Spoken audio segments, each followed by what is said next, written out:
안녕하세요. 방금 소개받은 정목입니다. 네, 반갑습니다.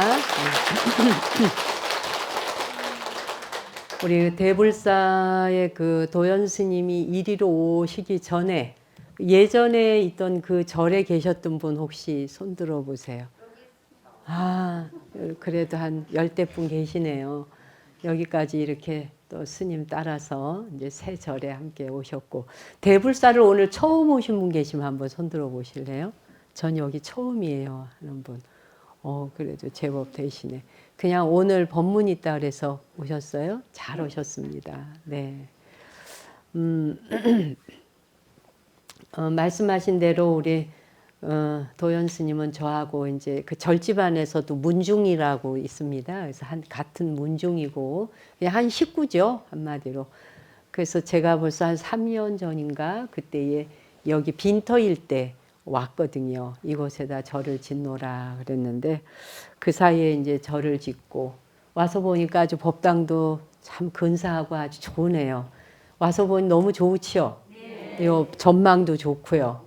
스님이 얼마나 혼자서 애썼을까 생각하니까 집이 좋은 것만큼 또 이만한 이 팔공산자락으로 올라가는 동화사 가는 길목에 좋은 터에 양지 바른 곳에 터를 잡으셔서 절 이름도 좋아요. 또 큰 부처님이 기거하시는 곳이에요. 그렇죠? 그래서 여기 이 팔공산자락을 끼고 절골이잖아요. 여기가 전부. 이 많은 절들 한 집 걸로 하나가 절이에요.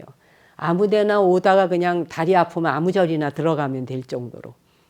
그런데 오다 가시다가 이렇게 대불사 큰 부처님께서 자비를 내려주시는 이런 절에 한 번씩 들려서 또 스님하고 기도도 하지만 우리 또 저기 아실란가 모르겠는데 도연 스님이 또 음식 솜씨가 좋은 분입니다. 저 뭐만 했다면 맛있는 아시나요? 네, 공양하고 싶어도 또 일로 오셔도 돼. 그러나 제대로 차려서 해드리기보다 뭐든지 주물럭주물럭. 그렇죠? 뭐든지 주물럭주물럭 해놓으면 맛있죠? 그게 엄마 손길이지 뭐. 그게 바로 관세음 보살의 손길 아니에요? 예. 그런 스님이 계시는 곳에 여러분이 위안을 얻고 오며 가며 이렇게 들릴 수 있고 그런 내 집처럼 내 고향으로 생각하실 수 있는 그런 절이 이곳에 하나 또 만들어진 거죠.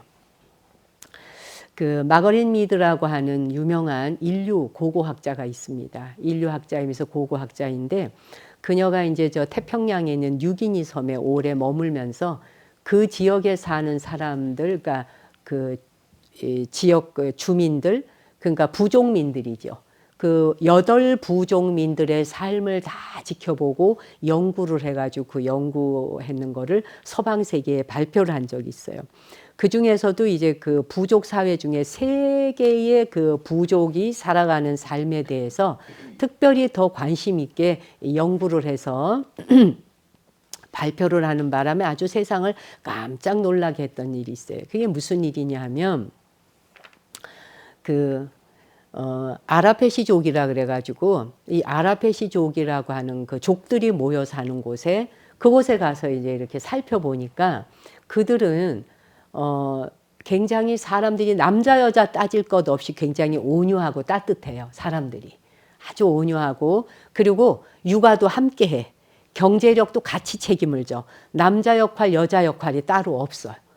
남자 여자 하는 일이 따로 없고 누구나 뭉쳐서 협력해서 같이 하는 그런 부족들이 살고 있는 거예요. 그래서 이제 그 부족들에 대한 글을 쓰고 아이를 낳으면 이 사람들은 아이를 앞으로 이렇게 안아. 앞으로 안아갖고 엄마가 계속 눈을 마주 봐요. 눈을 마주 보면서 접촉을 하니까 아이의 이 브레인이 굉장히 발달하겠죠. 그걸 쳐다보면서 엄마하고 눈을 마주치니까. 그걸 젖을 먹이거나 할 때도 아이를 안전하게 안아가지고 안전한 지역에 앉아서 젖을 먹이고 이러는 이제 부족들인 거예요. 그런데 문두구스족이라고 하는 족들은 식인종이라 그래요. 실제로 뭐 식인종이었는지는 모르나 식인종인데 이들은 굉장히 공격적이고 거칠다 그래요. 예, 남자도 여자도 다 거칠고 공격적이에요. 심지어 애기도 이 머리에다가 이마에다가 이제 바구니를 하나 매달아 갖고 그 뒤에다 애를 턱 던져 가지고 그냥 이렇게 이마로 짊어지고 다니까 엄마하고 눈을 맞출 일이 없죠. 볼 일이 없어요.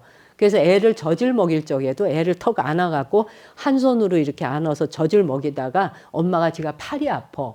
그럼 팔이 아프면 애가 젖을 먹는데도 자기 팔이 아프니까 애를 그냥 바구니에 툭 집어넣어 버리는 거예요. 그러니까 어떤 족인지 알겠죠. 이렇게 부족민들의 삶이 다 달라요. 그러는데 이제 바닷가에 사는 챔블리족이 있어요. 이 바닷가에 사는 챔블리족들은 또 남자 여자가 우리나라하고 완전 또 반대예요. 거기는 그 바닷가에 나가가지고 이게 막 물고기를 잡고 또 뭐 사냥을 한다든지 남자들이 하는 아주 거칠고 우악스럽고 이런 일들을 험악한 일들을 거의가 다 그 여자가 책임을 지고 그 다음에 남자는 아름답게 꾸며 이쁘게 이쁘게 꾸미고 머리들 막 가다듬고 그래가지고 이제 귀걸이 막 이런 거 어떤 게 더 이뻐 막 이러는 족이에요. 그 챔블리족들은 지금 보세요. 세 개의 부족이 서로 다르죠. 아랍해시족들은 남녀가 역할이 따로 없이 서로 같이 협력을 해. 협조적이고 협업을 하면서 아이도 같이 기르고 남녀가 공동으로 함께하는 족이에요. 그 부족이. 그런데 아까 뭐라 그랬어요? 문두구스족은 남자든 여자든 다 거칠어. 다 공격적이고 애도 바구니 휙 집어넣었다가 쑥 뺐다가 그래 전 먹이다가 내 팔 아프면 다시 도로 집어넣고 이러는 식인 거예요. 그런데 챔블리족들은 어떻게 해요? 여성이 오히려 주도적으로 결정권을 갖고, 그치? 그리고 남성이 오히려 치장을 하고 이쁘게 꾸미고, 아름다움에 더 신경을 쓰는 거예요. 그래서 이 말은 뭐냐 하면 무엇을 발표했느냐 하면은 이 마거린 여사가 이 부족들을 연구를 해보니까 우리가 남자다 여자다라고 하는 게 원래 태어날 때부터 남자는 이런 역할, 여자는 저런 역할. 우리나라만 해도 태어나면 남자아이들이 적정한 나이가 되면 어떻게 군대를 가잖아요. 그렇죠? 또 여성들의 경우는 결혼해서 시집 가면은 하던 일을 그만두고 집안에 들어앉아야 되는 경우도 많잖아요. 요즘은 안 그러지만 예전엔 그랬잖아요. 이렇게 역할이 그렇게 되어 있는데 여기 이 챔블리족들은 그렇지가 않고 오히려 여성이 꾸미고 아름다움에 더 신경 쓰고 치장을 하고 또 여성들이 오히려 바닷가에 나가서 막 물고기를 잡아오고 막 그물도 막 자기들이 짜고 이렇게 한단 말이에요. 그와 같이 남자와 여자의 성적인 역할이 그 다음에 성적인 어떤 기질 자체가 엄마 뱃속에서 나올 때부터 원래가 그렇다가 아니라 원래 그런 것은 생물학적 요인인 거잖아요. 남자는 생물학적으로 그렇게 생겼으니 남자 역할이 따로 있어. 여자는 생물학적으로 그렇게 생겼으니 여자 할 일이 따로 있어. 밥하고 살림하고 애 키우고 뭐 하는 거야. 이런 건 줄 알았는데 마거린 여사가 이 뉴기니 섬에서 이 부족들을 보면 그게 아니더라는 거지. 남자와 여자라고 하는 역할이 태어날 때부터 원래 정해져 있는 것이 아니라 사회 문화적으로 주어진 것이다. 그래서 사회에서 태어나는 순간 어떻게 훈련하고 교육하느냐에 따라서 역할이 달라질 수 있는 것이다. 이것이 발표되어지는 순간, 연구에서 발표되어지는 순간 정말 서방 세계가 깜짝 놀랐던 겁니다. 와, 그래? 여태까지 남자 여자의 역할이라는 게 타고나면 생물학적으로 원래 그런 요인인 줄 알았는데 알고 보니 그게 아니란 말이에요. 그렇죠? 아, 이게 그게 아니구나. 사회 문화적으로 이렇게 형성이 되는구나 하는 걸 알게 된 거예요. 예. 그리고 이제 아랍해시족의 경우는 만약에 이제 사냥을 하거나 뭘 하다 다쳤다. 뭐 팔이 부러졌거나 다리가 하나 부러졌거나 뭐 어디 다쳤어. 그러면 우리는 어떻게 해요? 다쳤으면 제일 먼저 어딜 간다? 병원부터 찾아가죠. 그리고 약국에 가서 약 짓죠. 처방 받아가지고. 그 다음에 뭘 해요? 약 먹고 쉬죠. 뭐 이렇게. 그래서 뭐 동네방네 소문 별로 안 내죠. 그냥 혼자 약방 갔다 왔고 병원 갔다 왔고 약 먹고 쉬고 그죠? 그냥 가족들이나 한두 사람 아는 정도. 그렇죠? 그런데 이 아랍해시족들은 어떻게 하느냐 하면은 다쳤잖아요. 다치거나 이게 상처가 나거나 뭐 부러졌거나 어떻게 하면은 치료를 하는 걸 먼저 하는 게 아니라 그 아픈 몸뚱이를 지니고 동네방네 돌아다녀요. 동네방네를 다니면서 뭐라 그러느냐. 나 여기 다쳤어. 나 여기 아파. 나 좀 봐. 나 여기 부러졌어. 나 여기 피나. 이렇게 이 집 저 집 이 집 저 집 다니면서 한 집, 두 집, 세 집, 네 집, 10집, 20집을 다 돌아다녀요. 이 말은 뭐냐? 돌아다니면서 내가 말을 하는 동안에 내 아픈 것에 대한 게 상쇄가 되는 거예요. 그러니까 세 집 말하고 다섯 집 말하면 첫 번째 집 말할 때보다 좀 덜 호들갑을 떨 거 아니에요. 처음에 호들갑을 얼마나 나 여기 다쳤어 이거 좀 봐 나 아파 이럴 거 아니에요. 그치? 근데 다섯 집 가고 여섯 집 가고 10집 가면 나 여기 다쳤어. 그냥 이런 정도겠죠. 그죠? 그 다음에 이제 한 10집 20집 가면 여기 좀 봐봐. 이미 내가 나 아파 다쳤어라고 말하고 돌아다니는 중에 이미 스스로 치료가 되고 있는 거야. 내가 상처 입었다는 걸 남에게 알림으로써 위로를 받는 거예요. 그래서 위로를 받다 보면 나의 상처를 말하는 동안에 내 고통이 잊어져. 고통이 상쇄가 되고 고통이 잊어지는 거예요. 그렇죠? 예. 그렇게 하면서 공감을 끌어내는 거죠. 상대방의 공감을 끌어내는 사이에 아픈 게 어디로 가고 없어요. 치료를 그런 식으로 하더래요. 그 사람들은. 근데 만약에 우리나라에서 누가 다쳤어, 집에서. 나 아파, 병원 가. 나 여기 다쳤어. 약 사다 먹어. 너 아픈 거 네가 알아 해. 네가 아픈 거 네가 알아 하지 뭘 아픈 거를 소문내냐. 이런 문화잖아요. 아픈 거 소문내면 환영 못 받죠. 회사에서도 아프면 죄인이에요. 아파서 병원 갔다 오느라고 늦게 회사를 나왔거나 아파서 뭐 자기가 제대로 뭔가를 하지 못했을 때는 유약한 사람이고 행실을 제대로 못하는 사람이고 써먹을 데가 없는 사람이고 능력 안 되는 사람이고 이런 식으로 생각해요. 시어머니의 입장에서 며느리가 아프다 그러면 아픈 며느리를 보면서 공감을 가지면서 아프니 아가야 이러기 어렵잖아요. 왜 저렇게 약한 애가 우리 집에 들어왔지? 애나 제대로 낳을까? 건강한 아이를 낳을 수 있을까? 그러다 보면 아들까지 미워지는 거예요. 왜 내 아들이 하필이면 저 많은 여자 중에 저런 애를 데리고 왔지? 이거 굉장히 중요한 얘기예요, 지금. 그냥 지나칠 수 있는 말이 아니에요. 왜 우리는 아프다는 이야기를 듣는 순간 짜증이 날까? 누군가가 아프다라고 말하면 공감하거나 아 그래 아파? 이렇게 고통을 덜어주는 쪽보다는 아프다는 말을 하는 순간 화가 나거나 짜증이 나거나 보기 싫거나 또 특히 여성이 아프다 그러면서 줄 절절 매고 침대에 있으면 남성들이 꼴보기 싫어서 거의 외출을 나가잖아요. 그죠? 그런 경우가 많다고 들었어요. 그렇죠? 맞습니까? 예. 그러니까 여성들은 할 일 하고도 왜냐하면 이제 애 낳고 뭐 이러나 피도 많이 흘리고 몸도 약해져 골다공증도 와 뼈는 약해 뭘 먹어도 영양이 제대로 안 가 50견 와 또 50 지나면서 무슨 뭐 갱년기 장애가 왔네 어쩌네 뭐 이러면은 몸이 점점점 자기 뜻대로 안 되잖아요. 그럼 아프다는 말이 자꾸 입에서 나오죠. 응. 그래도 아야야야야 아야야야야 아이고 아이고 이렇게 훈수를 들어가면서 추임새를 넣잖아요. 근데 그 아플 때 추임새를 넣으면 훨씬 덜 아픈 거 아세요? 우리가 왜 아플 때 그냥 이빨 꾹 다물고서는 이러는 것보다 아야야야 아야야야 뒤척뒤척 이러면 아유 아파 아유 아파 이게 바로 아까 그 아랍해시족들이 나 여기 다쳤어 나 좀 봐 하는 거하고 같은 현상이에요. 그러니까 우리가 아유 아파 아야야야 아유 그리고 혼자 있을 때는 안 내. 사람이 들어오는 소리가 나면 아파트 문 열리는 소리면 막 이러죠. 들어줄 사람이 있어요. 이게 뭐냐 공감을 끌어내는 거야. 나 이렇게 아파. 이게 인간이 본래 가지고 있는 거라는 거지.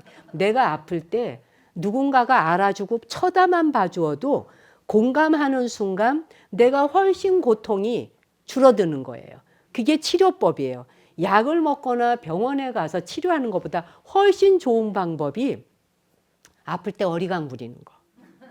나 여기 아파. 그럼 그래 아파? 별거 아니라도 이렇게 어디 머리 한번 짚어봐주고 손길이 여기 한번 와닿기만 해도 훨씬 덜 아픈 거예요. 그거 아시죠? 응. 우리가 사용하고 있는 언어와 우리의 마음가짐을 한번 바꿔봐야 되겠다는 거예요. 누군가가 아프다고 할 때 이 온 사회가 아픈 사람을 아프다라고 말할 때 공감하고 받아줄 수 있는 분위기로 바뀌어야 되는 거예요. 그래서 아픈 순간에는 좀 아픈 것을 2, 3일이라도 열흘 동안 들어놓아서 아플 걸 누군가가 공감해주고 알아주면 하루 이틀만 아프면 벌떡 일어나는 수도 있거든요. 근데 이제 그게 재미가 들리다 보면 자꾸 아프겠지. 자꾸 아프다고 재미가 들려서 들어놓으려고 할 수도 있겠죠. 그러나 지금 하고 싶은 얘기는 이거예요.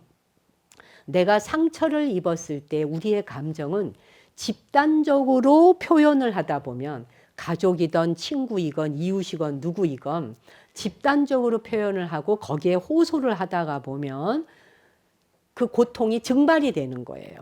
예. 이 수증기가 올라가서 사라지듯이 증발이 돼버리는 거예요. 그러면서 어떻게 되나 안정을 찾게 돼요. 예. 그래서 우리가 아플 때 나 아파 라고 말하는 순간 아프구나 라고 말만 해주어도 안정을 찾게 되고 그게 엄청난 치료고 이게 엄청난 기도예요. 제가 여기 와서 보니까 여기 주지스님이 한 가지 특징이 있죠. 동물을 엄청 사랑하시죠. 예. 그냥 유기견이 됐든 뭐가 됐건 그냥 버려진 동물을 보면은 아이고 아가 네가 얼마나 아프니 아이고 네가 얼마나 배가 고프니 이러면서 먹여야 되고 키워줘야 되고 이게 우리 이 대불사의 주지스님의 부처님 마음인 거예요. 그렇죠? 그래서 동물들이 그냥 배고픈 거 못 보고 아픈 거 못 본다잖아요. 그렇죠? 우리 스님은 동물들을 보면 동물들의 아픔 동물들의 상처를 보면 스님이 아픈 것처럼 아픈 거예요. 그래서 빨리 낫게 해줘야겠다는 생각이 들어. 그러다 보면 동물들은 자기의 고통을 알아주는 사람한테 가면 훨씬 덜 아프다는 거를 바로 알아요. 그렇죠? 바로 압니다. 그렇기 때문에 자꾸 그 사람 주변을 맴돌게 되는 거예요. 왜? 그 사람 옆에 있어야 덜 아프니까. 그리고 그 사람 옆에 있어야 자기를 돌봐주니까. 돌봐주는 것이 얼마나 중요한 일인지 그걸 지금 이야기하는 거예요. 그런데 여러분이 우리 자신을 한번 돌아보자는 거지. 우리는 꾹꾹 참는 것을 최고의 미덕으로 알잖아요. 아프면은 꾹 참는 거. 그래서 심지어 어떻게 돼? 암이라고 하는 결과가 나와도 웬만한 사람한테 말 안 하잖아요. 그렇죠? 말하지 않고 어지간하면 그냥 혼자서 알아서 그냥 지내보려고 그러고 그저 가족들이나 좀 아는 정도. 그렇죠? 그런데 사실은 말을 함으로써 물론 이런 건 있죠. 말을 하다 보면 피로할 수도 있어요. 피곤해. 너무 주변에서 인사를 땡겨오다 보면 좀 쉬고 싶은데 그만 아는 척 해줬으면 좋겠는데 이런 경우도 있죠. 그래서 이건 완급 조정을 잘해야 돼. 중요한 거는 내가 아픈 순간에 내가 아프다고 말할 적에 그것을 알아주는 사람이 되어야 되겠다. 절에 오시면 여러분 기도하시잖아요. 그러면 여기 절에 오셔서 기도할 때 관세음 보살님과 부처님 앞에 어떤 기도를 하나요? 자기가 아플 때 건강하게 해달라 기도할 거 아니에요. 그렇죠? 건강하게 해달라, 안 아프게 해달라, 아픈 사람 쾌차하게 해달라 기도하실 거 아니에요. 그렇죠? 그와 같이 여러분 자신이 누군가가 가족이나 가까운 사람이 내가 좀 아파라고 말할 때 그래? 어디가 어떻게 아파? 라고 한마디 말을 해주는 게 돈 1,000만 원 주는 것 못지않다. 근데 우리는 이 말로써 보시를 하는 행위, 말로써 기도 보시를 하는 것에 대해서 인색하더라는 거예요. 예, 굉장히 인색합니다. 아픈 사람, 다친 사람, 힘든 사람, 고통받는 사람 있을 때 어디가 아파? 어떻게 다쳤어? 깜짝 같이 한번 놀라주는 표정만 지어도 벌써 반 이상 안 아파요. 남편이 벌써 기운이 없어서 들어오는 것 같으면 기운이 없는 남편을 보는 순간 짜증이 확 나면서 밥도 안 주고 싶은 생각이 든다면 그러면 그 집안 망하는 거라는 거예요. 남편이 힘이 없고 기운이 없어 보이고 어딘가 아파 보일 때는 자기 짝이잖아요. 그럴 때 한 번 더 눈길 주면서 당신 혹시 어디 아파? 안색이 안 좋아 보이네 라고 안부를 먼저 물어주는 게, 그 안부를 한번 물어만 주어도 남편은 말은 안 하고 있지만 속으로 고마움과 동시에 벌써 훨씬 덜 아파져요. 훨씬 덜 아파요. 남편도 마찬가지예요. 부인을 보는 순간 아파트 문을 열었는데 여자가 인상을 이렇게 찡을 이러고 나와. 그러면 벌써 남편 입장에서 인상 쓰는 자기 아내 얼굴을 보면서 어디 아파? 이러지 않아요. 못 본 척해요. 안 본 척, 못 본 척. 모르는 사람인 척. 이게 우리가 잘 사는 걸까? 이게 우리가 정말 행복하고 싶은 사람들의 삶일까? 그러면서 뭘 하고 싶은 걸까? 그리고 두 사람이 결혼해 살면서 두 사람 사이에서 인생에 어떤 목표를 이루고 싶은 걸까? 한 번씩 물어보셔야 돼요. 어떤 목표를 이루고 싶은가? 그러면 두 사람이 어떤 목표를 향해서 함께 가고 있나? 한 방향을 향해 가고 있나? 내 짝이 아픈 표정을 짓거나 아플 때 어디 아파? 당신 안색이 안 좋아 보여. 오늘은 어서 쉬어. 내가 그냥 밥 시켜 먹을게. 당신은 누워야겠어. 이렇게 말 한마디만 해주어도, 반나절 정도의 휴가만 주어도, 그렇죠? 당신 침대에 가서 좀 누워서 쉬어. 그냥 내가 먹을 거 그냥 시켜 먹을게. 그러면 밥 한 끼 안 해주는 것만으로도 훨씬 마음의 짐이 덜지요. 이게 약보다 더 좋고 병원보다 더 좋은 거예요. 그렇지 않아요? 예. 그래서 이 마거린 여사가 아까 왜 인류학자면서 고고학자라 그랬잖아요. 그러는데 고고학자다 보니까 이제 세계 각국에 강연을 다녔어요. 강연을 다니는데 학생이 이제 질문을 해요. 그래서 당신이 고고학자인데 다니다 보니 우리를 문명인이라 그러잖아요. 글자도 모르고 문화를 모르면 문맹인이라 그러죠. 근데 우리를 문명인이라 하거든. 무엇을 가지고 문명이라고 볼 수 있나요? 어떤 것이 문명인가요? 라고 질문을 해요.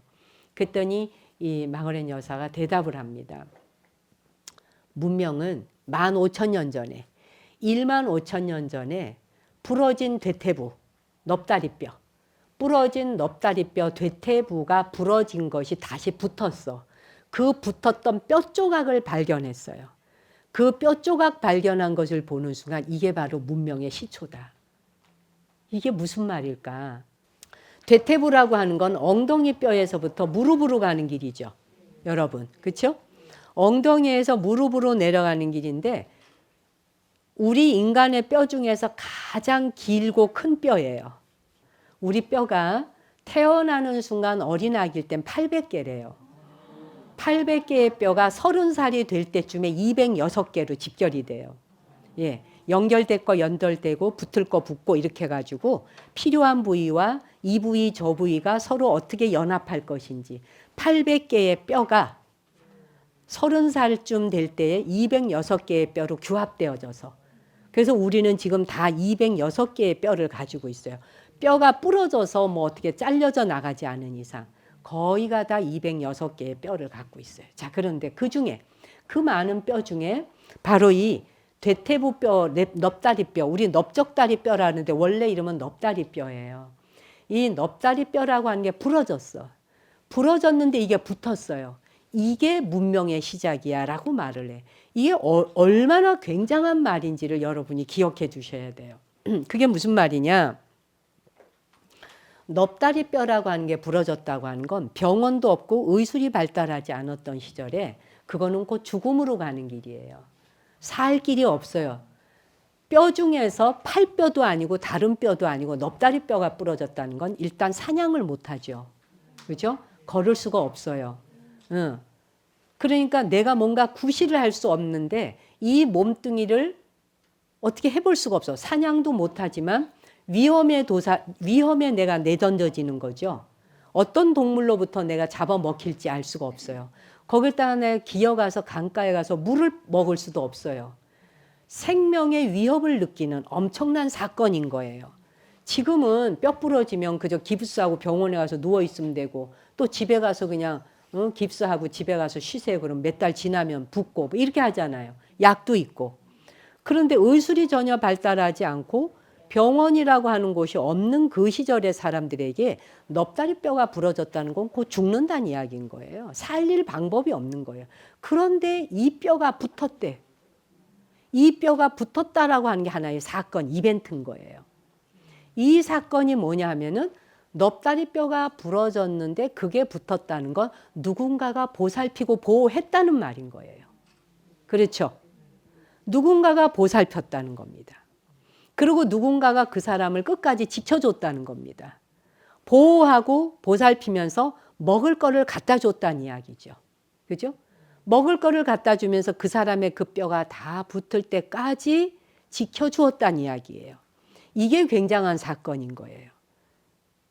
우리가 동물의 입장에서는 넙다리뼈가 부러져 있는 다른 동물을 지키기 위해서 계속 보호하고 보살피면서 지키고 있기가 어렵잖아요. 사냥도 나가야 되고, 그렇죠? 계속 그 옆에서 뭔가를 지켜줄 수가 없는 거예요. 그래서 도움을 받고 내가 보살핌을 받았다는 증거라는 겁니다.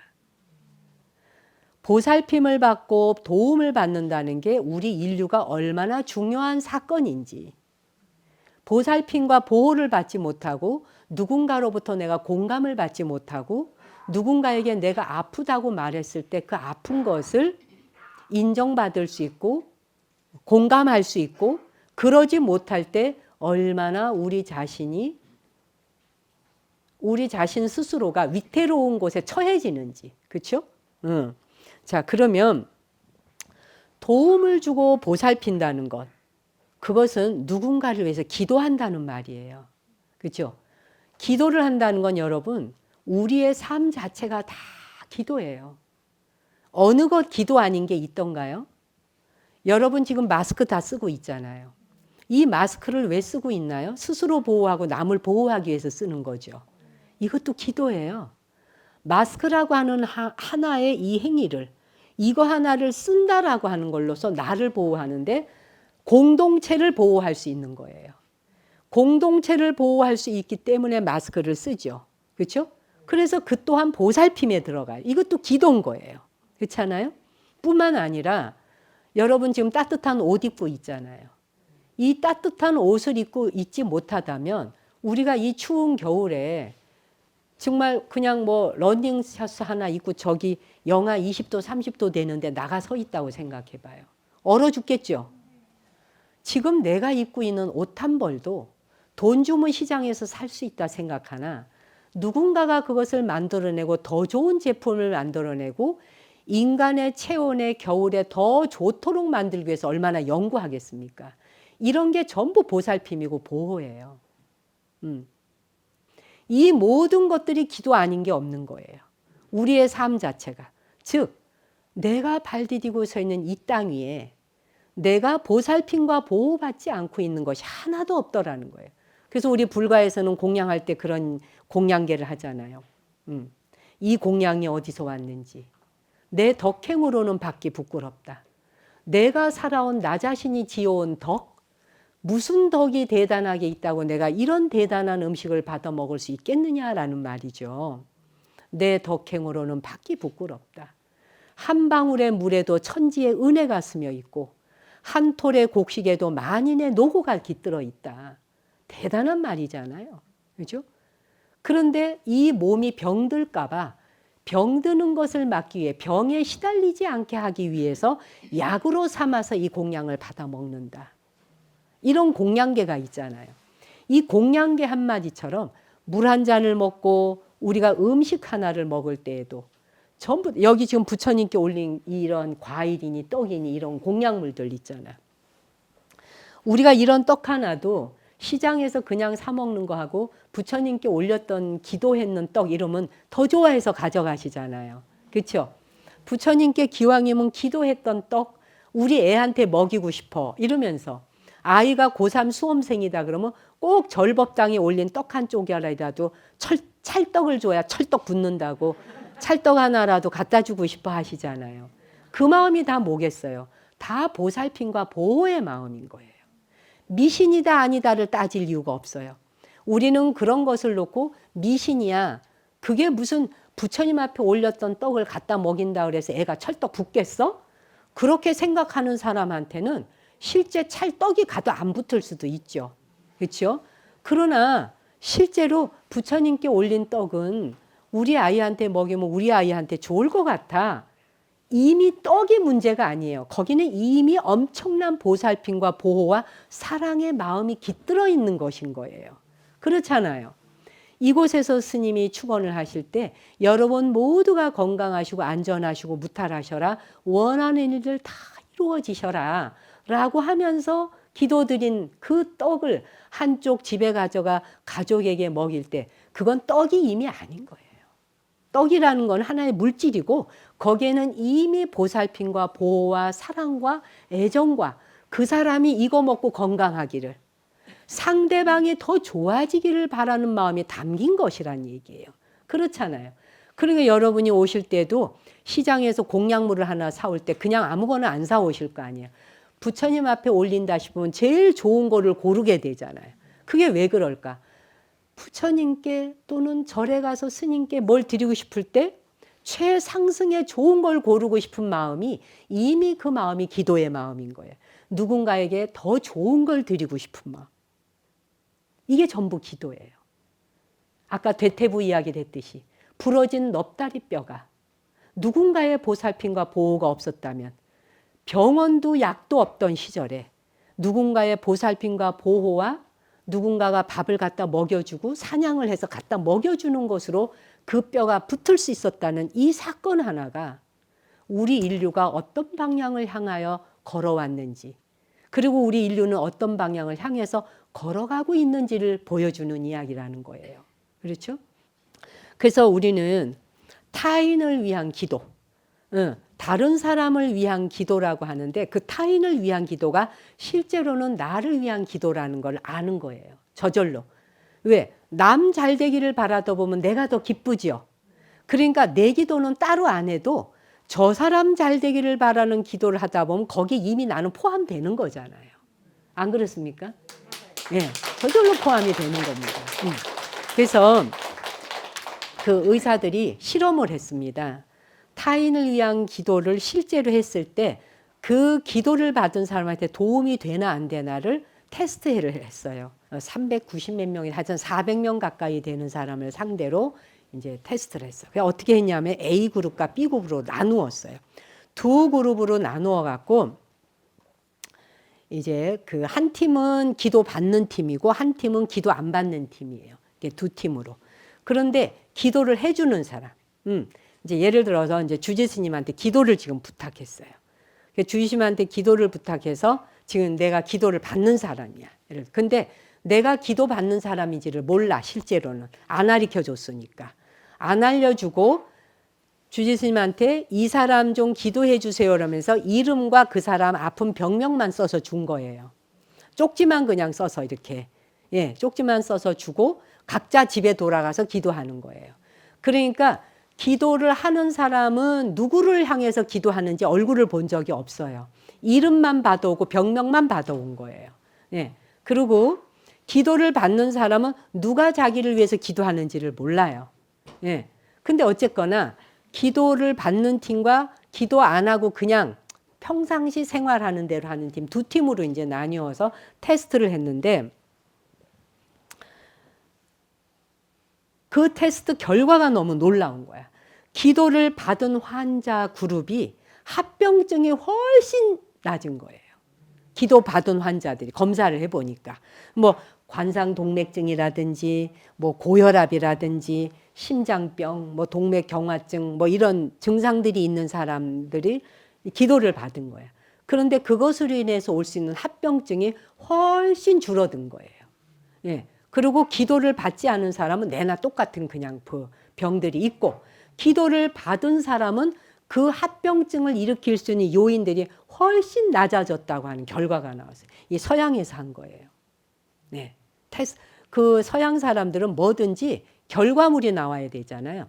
이 데이터가 있어야 돼. 데이터 없으면 안 믿어요. 그렇죠? 그러니까 딱 검사를 해보니까 데이터가 딱 나오는 거지. 그러니까 그 병과 관련해서 걸릴 수 있는 합병증이 훨씬 적게 나타났다. 그것도 그쪽 그룹, 기도 받은 그룹이 거의 다 전체적으로. 놀라운 사실이잖아요. 그러니 우리가 평소에 기도를 하면서 사는 삶이 얼마나 중요한 것인지를 이게 테스트를 해서 보여준 거예요. 우리의 생각이, 내가 가진 생각 하나가 나 자신의 신체에 영향을 주는 것으로 끝나지 않고 타인한테까지 영향을 주는구나 하는 걸 알게 된 연구였던 거예요. 그러니까 여러분이 누군가가 아프다 그럴 때 아파? 그래, 내가 널 위해서 기도할게. 내가 널 위해서 기도할게 라고 하고 정말 그 사람이 아픈 것이 빨리 쾌차되기를 바란다는 진심 담아서 마음을 보내준다면 그 마음을 이미 그대와 내가 서로 교류하고 교환해서 받게 되는 거예요. 왜? 그대와 내가 둘일 수가 없기 때문이에요. 그렇잖아요. 당신과 내가 둘일 수가 없잖아. 우리 모두가 부처와 중생이 둘일 수 없고 그대와 내가 둘일 수 없는데 내가 보내는 기도가 그 사람에게 가 닿지 않으라는 법이 없는 거잖아요. 이게 원칙적으로 만든 거잖아요. 그렇지 않아요? 근데 우리가 이런 부분에 대해서 믿지를 않아요. 왜 그럴까? 넌 너고 나는 나예요. 그리고 또 어떤 생각하냐? 나는 별로 신심이 없어요. 저는 신심이 없어서 별로 기도를 열심히 안 해요. 기도를 그냥 절에 와서 무슨 3000배 무릎 빠지게 해야지 기도인 줄 알아요. 기도하는 마음이라는 건 내가 잊지 않는 거예요. 그 사람이 안 아팠으면 좋겠고 무탈했으면 좋겠다고 내 기억 안에 잊지 않고 있는 거예요. 그리고 정말 진심으로 그 사람이 무탈했으면 좋겠는 내 바람이 진실하면 되는 거예요. 그게 기도인 거예요. 그렇잖아요? 내가 가지는 생각 하나, 그 사람이 아프지 않으면 좋겠어. 그 사람이 건강하면 좋겠어. 내가 가진 생각 하나가 특별한 에너지로 세상에 작용한다는 걸 알게 된 그 테스트였던 거예요. 그 실험 자체가.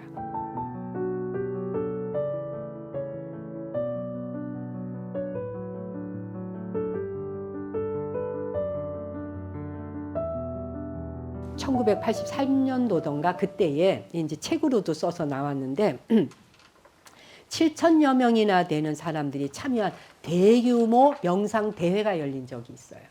대규모로. 어마어마한 홀에서 7,000명이 모여서 같이 이제 명상을 하는 거예요. 그러니까 명상을 통해서 사회의 변화를 한번 일으켜 보겠다고 이제 하는 거죠.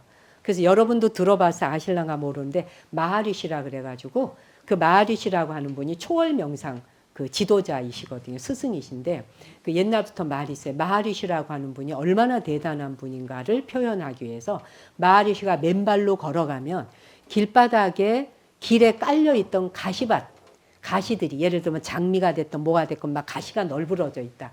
그럼 그 가시들이 마하리시가 지나가면 가시가 다 길을 피해 줬대요. 그렇게 스승을 받들었다는 거예요. 그럴 정도로 마하리시라고 하는 분을 그렇게 이 세상에 있는 가시조차도 나무에 있는 가시조차도 그분을 상처내지 않기 위해서 다 피해줬다. 그런 말인데 어쨌든 그 마하리시가 시도한 연구 실험으로 전체 인구 중에 1%만이라도 평화스러운 명상을 하는 자가 있다면 분명히 세상이 에너지 장이 달라질 것이다 해서 테스트를 한 거예요. 그래서 7,000명이 모여가지고 이제 실제 했어요. 그랬는데 이게 그 통계단체에서 집계를 했답니다. 우리나라 통계청 같은 곳에서. 그 나라 지금 얘기했죠, 제가. 뭐든지 데이터가 나와야 된다. 데이터 없으면 안 믿는다 그랬잖아요. 그래서 통계단체에서 집계를 냈어요. 실제로 그런 일이 일어나나 안 일어나나. 그랬더니 해보니까 7,000명이 모여서 그 명상을 하는 동안 얼마나 좋은 마음을 가졌겠어요. 온 세상이 평화롭기를. 모든 사람이 고통에서 벗어나기를, 모든 사람이 행복하기를 이런 기원을 했을 거란 말이에요. 그래서 그거를 하는 동안에 실제로 그 기간 동안에 교통사고 확률이 확 줄었대요.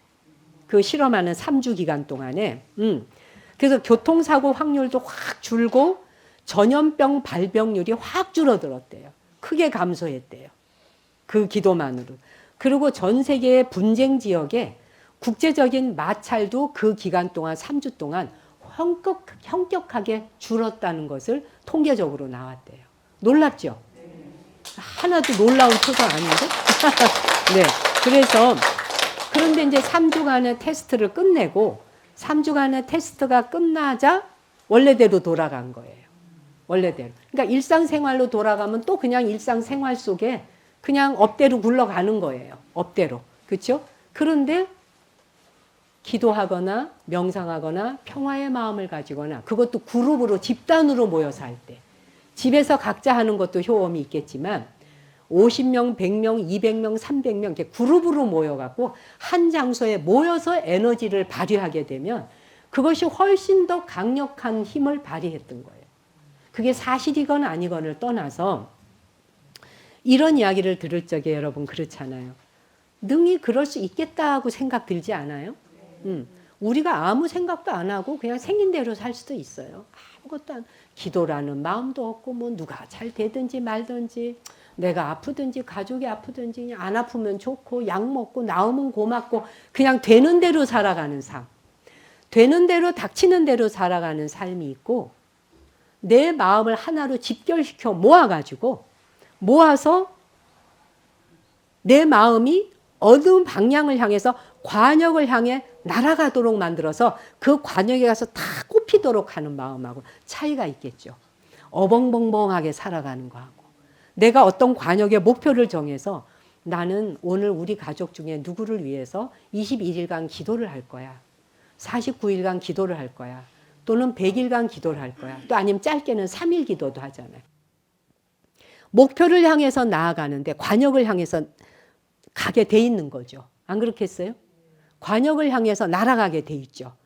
제가 그런데 드리고 싶은 이야기는 그거예요. 그렇게 해서 효험이 있니 없니를 묻고 있는 게 아니라 내가 그런 마음을 일으키는 찰나 이미 그것이 세상을 보살피고 보호하는 것이다. 내가 누군가가 잘 되기를 바라는 마음을 가지면 그 마음만 갖고도 내가 세상을 보살피는 게 돼요. 내가 세상을 보호하는 게 돼요. 그 마음을 관세음의 마음이라 그래요. 불가에서는. 관세음 보살님이 여기 위에 올라앉아 계시는 분이 아니라 여러분이 그런 생각을 가지는 찰나 자기가 앉은 자리, 서 있는 자리가 바로 세상의 소리를 들어주시는 관세음 보살의 행위가 된다. 불가에서는 가장 중요한 게 뭔가요? 실천하는 겁니다. 행동하지 않는 건 소용이 없죠. 들어보셨죠? 행동을 해야 됩니다. 네. 실천하는 것을 최상이라. 그래서 불가에서는 행동하고 실천하는 분으로 화엄경에서 대표주자로 어떤 보살이 등장하시나요? 바로 보현보살이 등장합니다. 보현보살은 행동하고 실천하시는 분이시거든요. 그렇죠? 내가 이론으로 알고 있는 걸로 끝나는 게 아니에요. 그리고 예를 들어 이런 거 있잖아. 스님한테 기도비 얼마 보냈으니까 스님이 알아서 하시겠지. 알아서 해주세요. 스님한테 기도 맡겼으니까. 그리고 자기는 빵빵 놀아. 신나게 놀고 자기 기도 스님한테 맡겼으니까 대신 맡겼으니 알아서 하겠지. 스님이 맡아서 하시지만 거기에 플러스 요즘에 1+1도 있잖아요. 그렇죠? 스님 플러스 자기. 그러면은 훨씬 더 덩치가 커지겠죠. 그렇잖아요. 근데 중요한 건 지금 뭐냐면 우리가 여러분에게 내가 오늘 드리고 싶은 이야기는 그거예요. 기도를 하던 명상을 하건 기도다 명상이다 무슨 폼을 잡고 꼭 하라는 게 아니라 평소에 내가 좋은 마음을 가지면 기도예요. 평소에 내가 좋은 마음을 가지면 명상이에요. 그러면 우리의 몸에선 어떤 현상이 일어나느냐 하면 우리 몸 안에는 미주신경이라는 게 있어요. 이 미주신경이라고 하는 것은 머리끝에서 온 몸에 퍼져 있지 않은 곳이 없대요. 미친 듯이 달려간다 그래서 미주신경이에요. 그래서 과학자들이 의학자들이 이 신경이 어디까지 뻗어 있나 하고 관찰해 봤더니 세상에 가 닿지 않은 곳이 없어. 뇌에서부터 위장, 소화 기능 모든 기능에 가서 얘가 다 퍼져 있는 거예요. 그런데 얘가 미주신경이 내가 평화적이고 오늘 지금 여러분 여기 와서 이렇게 제 이야기를 듣느라고 저한테 주의 집중하고 있잖아요. 이러는 순간에 미주신경이 굉장히 고요하고 평화로워지는 거예요. 이때 미주신경이 고요하고 평화로워지는 찰나가 최고로 정신적, 육체적으로 건강의 1순위가 된다는 이야기인 거예요. 이건 제 이야기가 아니에요. 과학자가 이야기한 거예요. 그래서 미주신경은 평화적이고 안전하게 대응할 때, 그럴 때 미주신경이 굉장히 편안해. 안정이 돼. 그 미주신경은 뭐냐 하면은 바로 우리가 들어본 적이 있을 거예요. 바로 부교감신경 들어보셨죠? 교감신경, 부교감신경. 우울증 약 드릴 적에 교감신경이 너무 들떠서 뭐 이런 이야기 하면서 교감신경 들뜬 거를 가라앉히기 위해서 부교감신경 말하자면 나오라고 약 주는 거 아니에요? 그 부교감신경을 안정시켜주는 역할이 바로 미주신경이 하는 거예요. 내가 기도하면서 그냥 평소에 밥 한 끼를 먹으면서도 감사합니다. 이 밥알이 내게 이르도록 도와주신 분에게 고맙습니다. 또 안 좋은 일이 있을 때조차도 내게 뭔가 불리하다라고 생각할 때조차 나를 성장하고 키워주기 위해서 이런 일이 내게 왔네요. 이걸 통해 내가 깨닫겠습니다. 감사합니다. 이런 마음을 가지면 그냥 미주신경이 쫙 안정이 되는 거예요. 바로 부교감신경이 쫙 그냥 고요한 호수의 파도가 일지 않는 고요한 호수 같아진다는 거예요. 그럴 때 어떻게 되느냐? 인간의 행동은 친절해집니다. 미주신경이 발달한 사람이 친절합니다. 교양 있고 친절하고 유연하고 그다음 얼굴 표정이 부드럽습니다. 지금 옆에 사람 표정 한번 살펴보세요. 미주신경이 어떤지를 보면 바로 알죠. 네. 그리고 목소리 톤이 부드러워집니다. 예, 목소리 톤, 말투가 굉장히 따뜻해지고 온유해집니다. 이 부드럽고 유연한 마음이 나오도록 하는 것이 바로 기도나 명상을 하다 보면 미주신경이 진정되기 때문에 자동적으로 나오는 거라는 겁니다. 그래서 그 사람이 미주신경이 굉장히 안정되어 있나 안 있나는 병원을 갈 필요가 없습니다. 자기의 말투, 얼굴 표정, 말씨를 보고 행동을 보면 바로 나오는 겁니다. 이쁘게 생겼냐 밉게 생겼냐 미남이냐 미녀냐가 중요한 게 아니라 그의 얼굴 표정이 온유하고 부드러우면 어때요? 호감이 가죠. 호감이 가면 왠지 모르게 그 사람 곁에 가고 싶죠. 그 사람 곁에 가까이 가고 싶어지다 보면은 그 사람이 미주신경이 안정돼 있다는 뜻이죠. 부교감신경이 진정되어 있다는 뜻이죠. 들떠 있지 않다는 이야기예요. 그런데 어때요? 자, 요게 이제 1단계예요. 근데 2단계. 교감신경이 흥분 상태에서 들떠요. 교감신경이 흥분 상태에서 들뜨기 시작할 때는 어떤가요? 말투가 날카로워지죠. 짜증이 올라오잖아요. 짜증 섞이고 신경질이 섞이면서 말씨가 송곳이 있게 되죠. 그렇죠? 송곳이 찔리듯이 해지고 또 뿐만 아니라 얼굴 표정이 어떻게 돼요? 눈썹부터 시작해서 모양이 달라지죠. 그래요, 안 그래요? 응. 자기가 그러니까 거울 앞에 거울을 보면서 내가 이쁜가 안 이쁜가를 보지 마시고 미주신경이 진정되어 있나 아시겠어요? 이제 앞으로 세수하고 나서 닦을 때 거울 보실 때 내가 부교감신경이 잘 안정되어 있구나. 실제로 거울을 보고 웃어만 주셔도 자기가 웃어주면서 아, 부교감신경이 잘 안정되어 있네. 그런 표정이 아름다워지죠. 그러면 저절로 아름다워지는 거예요. 그렇잖아요. 성형수술해서 아름다워질 수도 있지만, 그치?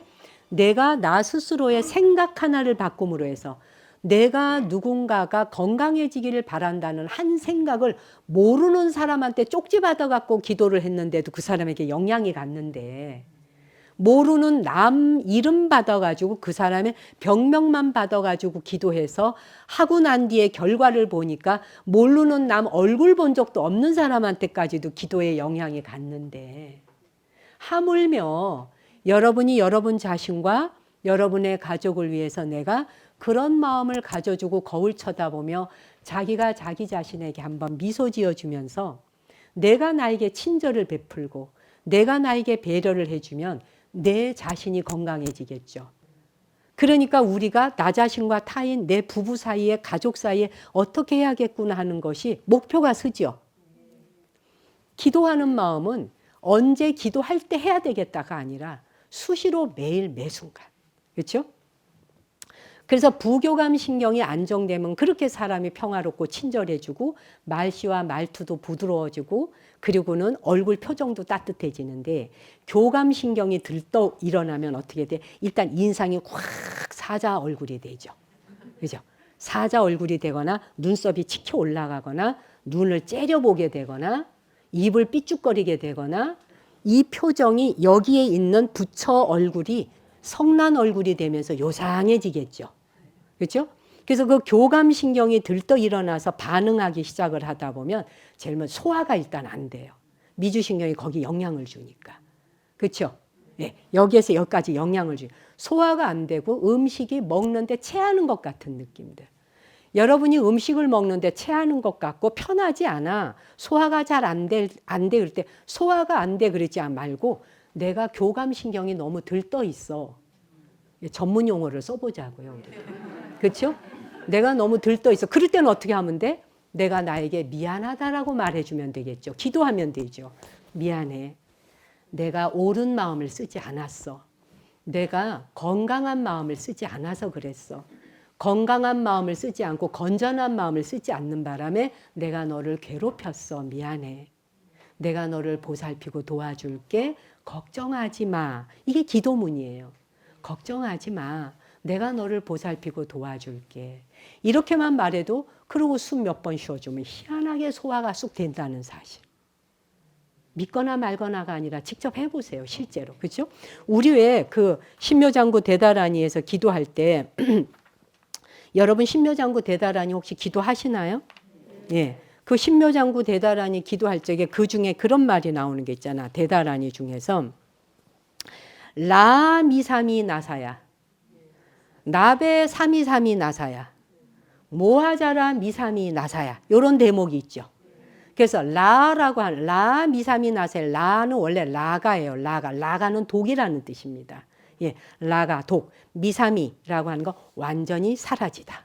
그래서 라 미삼이 나사야.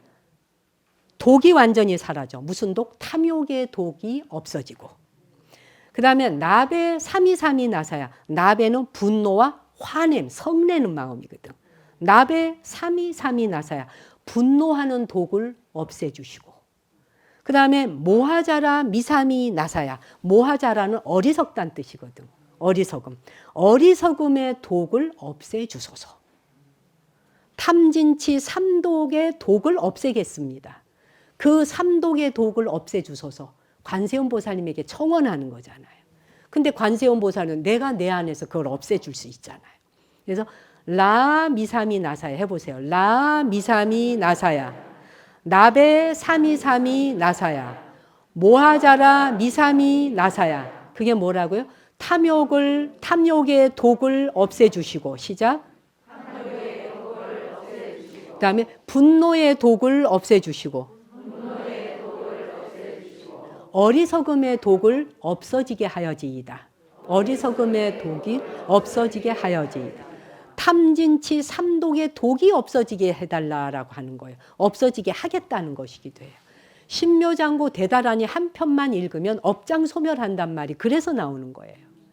신묘장구 대다라니를 그냥 읽어대는 게 아니라 신묘장구 대다라니 안에는 처음부터 끝까지가 축복문이에요. 내가 지어온 모든 업장뿐이 아니라 수많은 생명체들이 우리가 얼마나 많은 생애를 돌고 돌면서 부모 되고 자식 되고 형제 되고 부부 되고 했겠습니까? 그렇죠? 그 수많은 생애를 걸쳐져서 우리는 한 생애라도 부모 형제 자매로 안 만나봤던 적이 없던 존재들이에요. 이 모두가 서로가 남일 리가 없는 거예요. 기억이 없다 보니 못 알아볼 뿐이에요. 그렇죠? 기억이 없어서 못 알아봐요. 그런다고 우리가 어느 생에 서로 가족관계 아니었던 존재 있나요? 심지어 우리 주지스님이 지금 키우고 있는 고양이 개조차도 어느 생에 우리의 형제자매 아니었던 적이 있나요? 저 생명체들이 우리보다 못한가요? 그렇지 않죠. 벌레는 벌레대로 삶의 의미가 있고 뱀은 뱀의 삶의 의미가 있고 개는 개의 삶. 그렇죠? 그 다음에 고양이는 고양이의 삶. 저마다의 삶을 살아가요. 자기의 삶을 살아내느라고 애쓰고 용쓰고 있죠. 그래서 한 생명도 해치지 말라는 말을 하고 한 생명도 해치려는 마음이 일어나지 않는 것을 기도의 마음이라 그래요. 그게 바로 라미삼이 나사야, 나베삼이삼이 나사야, 모하자라 미삼이 나사야, 탐진치 삼독의 독을 없애겠나이다, 없어지게 하소서. 신묘장구 대다라니 한 편만 읽어도 내 업장을 이렇게 한꺼풀을 벗기는데 나의 업장만 벗기는 게 아니잖아요. 나와 더불어 함께했던 이 전체 인류와 나와 함께하는 모든 생명들, 수많은 종들, 바다에 사는 종, 하늘에 사는 종, 날아다니는 새들, 기어다니는 미물들에 이르기까지 나와 한 생에도 세포를 교류하여 나누어 보지 않은 적이 없죠. 그럴 때 우리는 모든 만 생명을 위해서 기도하는 게 옳을까요? 나쁠까요? 안 옳은가 봐? 목소리가? 그렇죠? 좋은 거죠? 네. 그것처럼 기도하는 마음이라는 건 어느 순간에 하고 어느 순간에 안 하는 게 아니라 그냥 우리의 삶이 24시간 잠을 자면서 꿈속에서도 진짜 라미삼이 나사야, 나베삼이 나사야, 삼이삼이 나사야, 모하자라 미삼이 나사, 이런 마음이 저절로 일어나. 내가 그렇게 한번 기도를 함으로써 나만의 업적만 소멸되는 게 아니라 무수한 생명체들이 동시다발적으로 엮여지는 인간관계 속에서 윤회 속에서 맺어왔었을 그 모든 업장들을 동시에 다 소멸해 가는 겁니다. 그래서 기도는 끝이 없는 것입니다. 어느 때는 하고 어느 때 안 하는 게 아니라 기도는 끝이 없다. 생애가 끝나도 기도가 끝날 날이 없다. 그래서 보현보살이 그러시잖아요. 중생이 원한다면 이 생명인들 내가 못 주겠느냐. 중생이 원한다면 그가 나를 부르고 그가 원한다면 어느 생애라도 내가 달려가지 않을 수가 없다. 그리고 그 생명이 있는 곳이라면 내가 이 몸을 던져주는 것조차 아까워하겠느냐. 이런 식의 발언을 하십니다. 왜 불가에선 이렇게 많은 대보살들이 다 우리의 도반들로서 이 전체 프리미엄을 먹인 것, 프리미엄처럼 우리 주변에 에워싸고 있을까? 대보살들이 그 형형한 그 모습으로서 우리가 어떠한 목표를 향해서 기도하고 살아가야 되는가를 보여주는 겁니다. 보현보살의 모습으로, 관세음의 모습으로, 지장의 모습으로, 여타의 대세지보살의 모습으로 수많은 보살의 이름을 통해 그것이 우리 내면에 이미 존재하고 내재해 있으니 항상 기도 속에 염원하고 살아라. 남은 눈물을 흘리고 피멍이 들어가고 피눈물을 흘리는데 피눈물을 흘리는 사람을 쳐다보면서 아무렇지도 않아. 그렇지는 밥 잘 먹어. 그것도 맛있는 집만 찾아다니며 먹는다. 예를 들어 막 비싼 집에. 음식한테 미안해야 돼요. 음식한테 미안한 일이에요. 그렇게 맛있고 좋은 음식을 먹고 내가 그 에너지를 그렇게 형편없는 곳에 쓴다. 그것을 뛰어난 사람이라 말할 수 없다. 적어도 불자라면 불자들은 멘탈이 엄청 강해야 돼. 엔진이 좋아야 됩니다. 불자들은 못 올라갈 곳이 없고 안 될 것이 없는 정도의 강인한 엔진을 자기 안에 발동을 걸어야 합니다. 그게 바로 뭡니까? 원력입니다. 발언입니다. 그러한 원력과 발언이 항상 우리 마음 안에 있어야 됩니다. 근데 그 원력과 발언이라는 게 제가 강연 다닐 때마다 법문 다닐 때마다 하는 말이에요. 이건 제 말이 아니라 부처님 말씀이라서 전해드리는 거예요. 내가 행복하기를 원하듯이 다른 사람이 행복하도록 항상 앞장서서 그 사람에게 행복을 주어라. 내가 고통받고 싶지 않듯이 남에게 고통을 주지 않도록 하라. 내가 피눈물을 흘리고 싶지 않듯이 다른 사람의 눈에 피눈물 쏟지 않도록 하라. 누군가가 고통스러워 괴로워서 나로 인해 눈물 흘리는 자가 있다면 엄청난 업장을 쌓는 거예요. 업을 짓는 게 되잖아. 근데 우리는 업을 짓는지 어쩌는지조차도 모르고 살아가요. 그럴 때가 너무 많아. 왜 그럴까요? 어리석어서. 분노가 앞을 가려서. 탐욕이 앞을 가려서. 그러니까 무리, 버글버글 끓어오르면 흙탕물이 막 끓어오르는데 그 밑에 맑은 물이 보이겠습니까? 기도와 명상을 한다는 거는 흙탕물 끓어오르는 걸 맑게 가라앉히는 겁니다. 가라앉혀야 내가 그 내면을 들여다볼 거 아니에요. 내가 그 내면을 들여다보아야 내가 스스로 어떤 업장을 지었는지 할 건지 안 할 건지를 구별할 줄 알게 되잖아요. 그럴 때 비로소 사람이라 하잖아요. 사람 중에서도 불자잖아요. 부처님 자손이라 그러잖아. 부처님의 자손이면 여러분 보세요. 여러분이 부끄러운 짓을 안 해야 부모님들이 행복해 하시죠. 여러분들이 부끄러운 짓을 함부로 하지 않고 집안이 자랑스럽고 떳떳하게 하고 다니면 부모님들이 어깨 피고 다니시죠. 불자는 우리가 부처님의 말씀대로 실천하려고 노력하고 정진하려고 노력해야지만이 그래야 부처님 자식답고 부처님 제자다울 수 있는 겁니다. 마음의 발언을 잊어서는 안 되고 항상 기도하는 신심이 뒤로 물러나서는 안 된다. 불가에 입문한 이상은 출가자이건 재가자이건 누구를 할 것도 없이 우리는 불퇴전의 마음으로 가야 한다. 물러섬이 없습니다. 퇴전치 않겠다라고 하는 마음으로 가야 됩니다. 끝으로 제가 옛 이야기 하나 해드리고 마무리하겠습니다.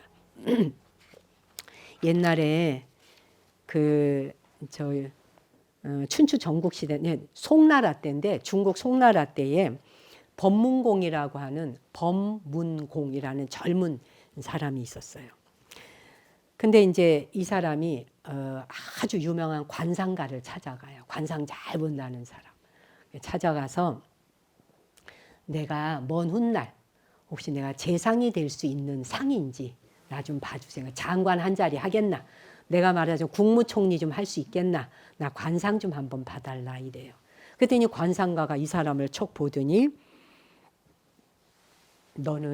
당신은 재상 못 된다 이래요. 재상을 할 수 있는 상이 아니다 너는 이래요. 그러니까 그 말을 듣고 그냥 나와요. 너무 실망스러워서 밖에 나와가지고 혼자 속을 끓이다가 3일 뒤에 다시 가가지고 관상가한테 이렇게 말해요. 그러면 말이요, 내가 혹시 의원은 될 수 있는지 좀 봐주시오. 관상 좀 봐주시오. 그 당시에 의원은 굉장히 낮은 직책이에요. 요즘은 의사 그러면 굉장히 그 직책도 높고 뭐 연봉도 높고 돈벌이도 잘한다 그러잖아요. 그런지 안 그런지 잘 모르지만 의사 되면 뭐 최고인 줄로 생각들 하시잖아요. 그때 당시에는 굉장히 낮은 직업이에요. 의사가 된다는 것. 그러니까 이제 관상가가 볼 때 아니 3일 전에는 와서 혹시 내가 재상이 될 상이냐 아니냐를 봐달라 그러더니 난데없이 와서 가장 낮은 자리에 의사가 될 수 있는 의술을 펼칠 사람이 되겠냐고 묻는 거예요. 그랬더니 관상가가 물어요. 아니 며칠 전에는 네가 재상 될 수 있겠냐 봐달라 묻더니 왜 난데없이 의술을 펼치는 사람이 될 수 있겠느냐고 왜 묻느냐 그랬더니 사실은 내가 재상이 되면 도탄에 빠져 있는 이런 많은 백성들을 좀 삶을 보살피고 도와주려고 그랬는데 내가 장관 좀 돼가지고 말이야 나라 살림 좀 편안하게 해주고 싶었는데 내 관상이 안 된다니까 그럴 만한 상이 없다 하니 그러면은 내가 의술을 펼치는 사람이 되어서 아픈 사람 병든 사람 낫게 해주고라도 싶다 이래요. 그 말이 떨어지자마자 이 관상가가 당신은 머지않은 날에 재상이 될 것이오 라고 이렇게 얘기를 해요. 그러니까 이 사람이 황당하잖아요. 3일 전에 재상 안 되는 상이라더니 왜 갑자기 또 재상이 된대 했더니 아니 지금 나 데리고 장난하는 거예요 당신? 이래요. 그랬더니 왜 당신 지금 말을 바꾸느냐라고 하니까 관상이라고 하는 건 색이라고 하는 건 모양이잖아요. 모양상, 색상. 우리가 색수상행식이라고도 하고 색성량 미촉법 뿐만 아니라 색즉시공 공즉시색 할 때 색 나오죠. 그 색이라는 건 겉으로 드러난 물질의 모양을 색이라 하잖아요. 어쨌든 관상이란 색상, 모양, 그 다음에 골상, 그 다음에 마음의 심상 요게 있는데 색상, 겉으로 보여지는 색상이 골상만 못하고 이 골상은 그대의 심상만 못한 것이다.